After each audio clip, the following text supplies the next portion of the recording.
ভাতের চাল দিয়ে মাত্র 5 মিনিটে প্রেসার কুকারে পারফেক্ট ঝরঝরা ভুনা খিচুড়ির রেসিপি থাকবে আজকের এই ভিডিওতে। আসসালামু আলাইকুম। খিচুড়ি রান্নার জন্য এখানে আমি কাটারি নাজির শাইল যে চাল সেটা নিয়ে নিয়েছি হচ্ছে 2 পট। আপনারা চাইলে কিন্তু এখানে যে মোটা চাল আছে সেটাও নিয়ে নিতে পারেন। আর আমি এখানে 1 পট মসুর ডাল নিয়ে নিয়েছি। আপনারা চাইলে কিন্তু অন্য যে কোনো ডাল এখানে ব্যবহার করতে পারেন। তো চাল ডাল ধুয়ে আমি একপাশে রেখে দিয়েছি। এখানে আমি মাংস ব্যবহার করব আজকে অল্প একটু।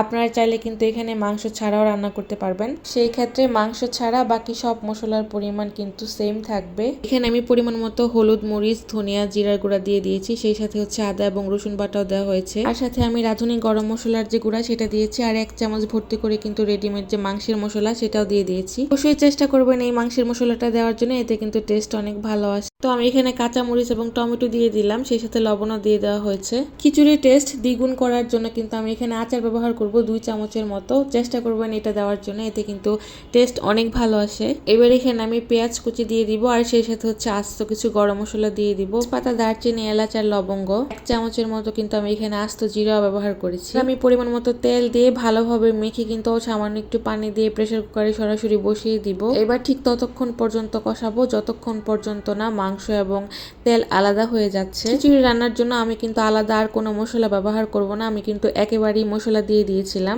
এইবার আমি সেই ধুয়ে রাখা চাল এবং ডাল এখানে দিয়ে দিব। এই চাল ডাল বেশ ভালোভাবে মশলার সাথে কিন্তু আমি মিশিয়ে নিব।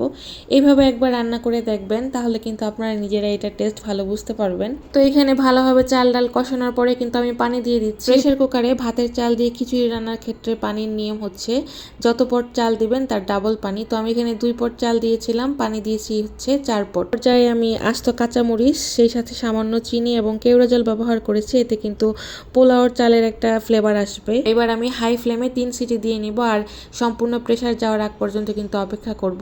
এরপর দেখেন ঢাকনা খুলে দেখিয়ে দিচ্ছি, আলহামদুলিল্লাহ কি পরিমাণ ঝরঝরে আর পারফেক্ট খিচুড়ি হয়েছে। হাই ফ্লেমে 3 সিটি আসতে আমার টোটাল সময় লেগেছে 5 মিনিটের মতো। আপনাদেরকে একটু সার্ভ করে দেখাই এটা কি পরিমাণ পারফেক্ট হয়েছে এবং ঝরঝরা, সেই সাথে কিন্তু মাখা মাখা একটা ভাব আসছে। আমি যে মশলাগুলো ব্যবহার করেছি চেষ্টা করবেন সেই প্রত্যেকটা মশলাই ব্যবহার করার জন্য, এতে কিন্তু আপনার খিচুড়ি একদম পারফেক্ট হবে। তো এইভাবে কিন্তু আপনি মাত্র 5 মিনিটের মধ্যে একদম শাহী একটা খিচুড়ি রান্না করতে পারবেন। আপনারা চাইলে কিন্তু এই খিচুড়ির সাথে ডিম ভাজা বা যে কোনো ভর্তাও নিতে পারেন। তবে আমি যেহেতু আজকে ছোট করে মাংস ব্যবহার করেছি, সেই সাথে যেহেতু শর্টকাট বলেছি সেজন্য আর কিছু নিলাম না, কারণ আমি আজকে খিচুড়ি খেতে খেতেই প্রায় বৃষ্টিটা উপভোগ করব। খিচুড়ির সাথে এরকম আচার, সেই সাথে টমেটোর সালাদ আর পেঁয়াজ কিন্তু আমার খুবই পছন্দের।